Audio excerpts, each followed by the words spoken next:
Saudara di dalam Tuhan, senang sekali bisa berjumpa saudara di bulan Mei. Kita bersyukur memasuki bulan yang kelima tahun 2025. Dan saya percaya ada banyak karya Tuhan yang sudah Tuhan kerjakan dalam hidup saudara. Nah, menarik sekali untuk di bulan Mei ini kita akan bicara tentang doa. Karena kita percaya doa itu adalah bagian yang penting dalam kehidupan kita. Tema Triparti minggu yang pertama di bulan Mei adalah The Power of Prayer, kuasa dari doa. Mari perhatikan Efesus pasal 3 ayat 20-21.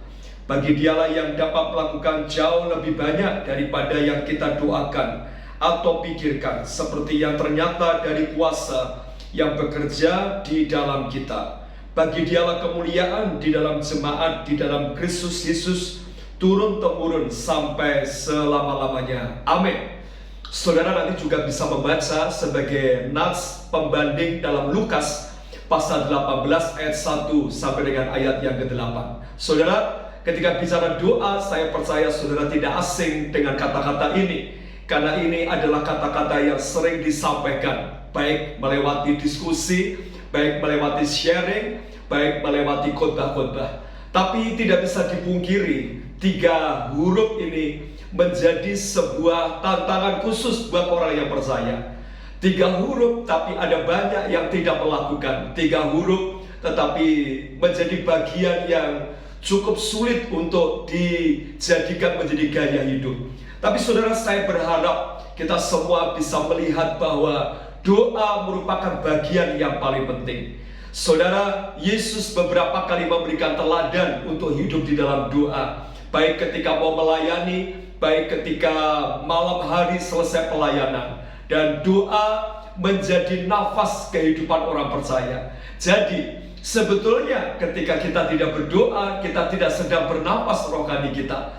Dan itu sebabnya tidak heran ketika orang tidak suka berdoa atau tidak punya kehidupan di dalam doa, maka yang terjadi adalah kedewasaan rohaninya merosot dan pertumbuhan rohaninya tidak maksimal. Sebab tidak bisa dipungkiri doa menjadi dasar. Doa menjadi bagian penting untuk kita berhubungan intim dengan Tuhan.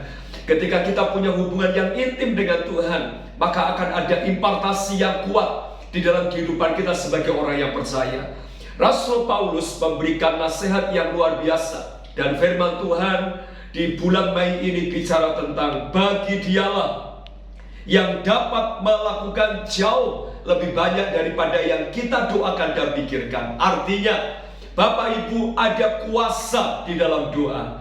Memang kelihatannya hanya seperti melipat tangan, tutup mata, dan berlutut. Tapi saudara, di situ ada kuasa yang luar biasa. Memang tidak terlalu nampak berbeda ketika mungkin kita WL, ketika mungkin kita main musik, ketika kita aser, ketika kita jadi choir, ketika kita jadi worshiper, atau mungkin membagi-bagikan sesuatu.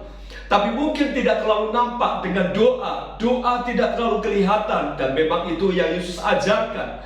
Bagaimana ketika kita berdoa, kita di tempat yang tersembunyi, kita datang kepada Tuhan. Tapi saudara, kuasa doa itu luar biasa. Ada banyak orang yang rindu mendapatkan sesuatu. Ada banyak orang yang rindu mendapat jawaban dari pergumulannya, tapi tidak pernah berdoa, tapi tidak punya kehidupan di dalam doa. Nah, apa bukti kuasa dari doa? Efesus pasal 3 ayat 20 bagian A dikatakan, bagi dialah yang dapat melakukan jauh lebih banyak daripada yang kita doakan dan pikirkan. Jadi kuasa doa yang pertama, Allah sanggup menjawab doa melebihi dari apa yang kita doakan dan pikirkan.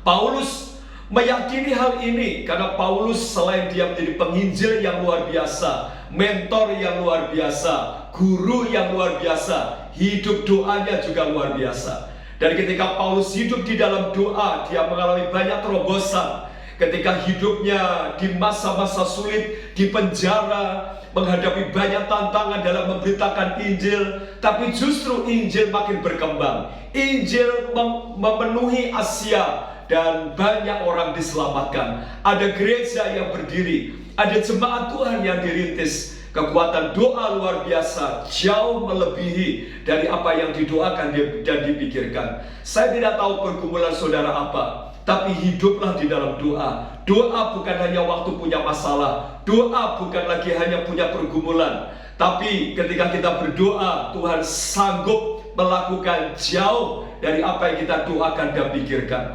Mungkin kita sedang berpikir supaya kita punya keuangan untuk bisa bayar kontrakan, tapi ternyata Tuhan bisa jauh lebih menjawab doa kita. Bukan hanya kontrak, tapi punya rumah yang luar biasa. Tuhan sanggup menjawab doa lebih dari yang kita doakan dan pikirkan. Kuasa doa yang kedua adalah Allah sanggup menjawab doa sesuai dengan kuasanya. Perhatikan di ayat 20 bagian B, seperti yang ternyata dari kuasa yang bekerja di dalam diri kita. Jadi sebetulnya Paulus mau berkata, di dalam dirimu ada kuasa, di dalam dirimu ada kekuatan yang dahsyat. Jadi ketika kita berdoa, sebetulnya Tuhan sedang bekerja di dalam diri kita dengan kekuatan kuasanya. Dan kuasa Tuhan itu besar. Kuasa Tuhan melebihi masalah kita. Kuasa Tuhan melebihi alam semesta ini. Jadi kuasa doa yang kedua adalah bekerja sesuai dengan kekuatan kuasanya. Jangan ragukan kuasa Tuhan. Dia sanggup menyembuhkan, dia sanggup menjawab doa. Dan yang ketiga, kuasa doa adalah Allah sanggup menjawab doa bagi kemuliaannya.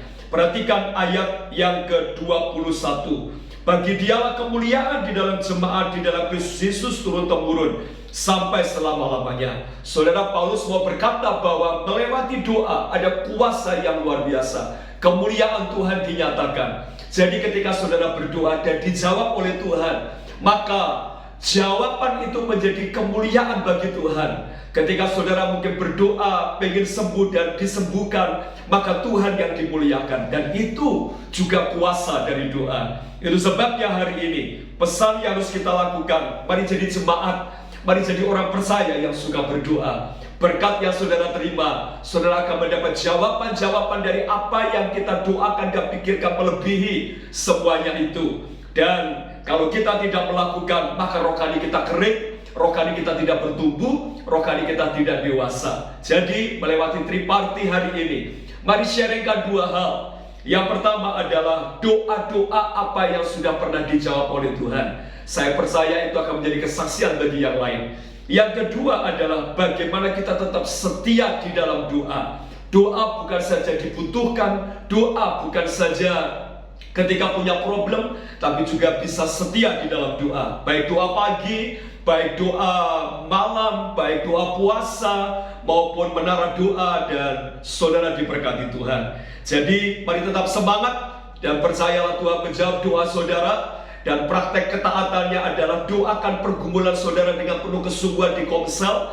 Percayalah bulan ini pasti Tuhan akan menjawab doa kita. Dan ada pokok-pokok doa yang lain yang kita bisa doakan sesuai dengan tuntunan dari para PKS dan materi triparti saudara. Jadi mari tetap semangat dalam doa, tetap sukacita, nama Tuhan dipermuliakan dan Tuhan memberkati. Amin. Salam Harvest.